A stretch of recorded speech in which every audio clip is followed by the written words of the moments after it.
Water and love. Ingredients for life. We didn't put any seed down, just water and love. Celestina Bishop is trying her hardest to bring life back to a century-old burial ground that seems to have been abandoned. It was unrecognizable as a cemetery. It appeared to be a graveyard in a horror flick. Happy Mother's Day, y'all. This was her plea to followers on social media last Mother's Day when she came to visit her own mom at Woodlawn Cemetery, killed in 1977, along with her 3 sisters. Celestina was only 2 years old. My mother and my 3 sisters were bludgeoned to death, and the intruder killed everyone in my household except me. The only memory I have of my mother and my sisters is the night they died in Woodlawn. First and foremost, I had to hop this gate. What she shared became a call to action and the beginning of her nonprofit, one section at a time. Look at the tree that's covering my mama and my sisters right here, this tree. We came, and let me tell you, I have no one buried here. It broke my heart just looking at the conditions. For months, hundreds of people showed up. They cut trees, hauled away trash, lifted sinking headstones, and brought the grounds back to life.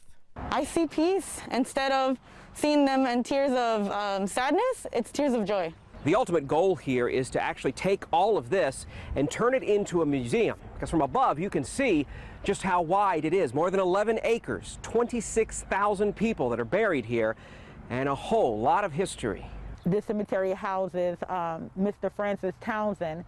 He initiated the Social Security Administration. We have apprentice Bunchy Carter. He's the founder of the Southern California Los Angeles chapter Black Panthers. And here's one that'll play in your head the rest of the day. The man who whistled Sweet Georgia Brown, made famous with the Harlem Globetrotters, Freeman Davis, buried at Woodlawn. There's also 18 Civil War veterans and more from wars through Desert Storm. Frank Wilson's great-great-grandpa was one of the first 7 people buried at Woodlawn. Frank's drone footage captured this cemetery's evolution. In the front, we had weeds and homeless people. Back here, you had the coyotes, you had the big rats. This was the scariest part. But while Celestina and her husband say they've used their own money, close to $150,000 they had saved to buy a home, hoping instead to invest in a cemetery, the scariest part for her is that it was all for nothing. The cemetery's legal troubles has its ownership in limbo and $820,000 in tax debt that hasn't been paid. What do? We don't have $820,000. I don't even know anybody that does. She sees herself as the guardian of the grounds, hoping for an angel to help her save it. In Compton, John Cadiz Klimak, NBC4 News.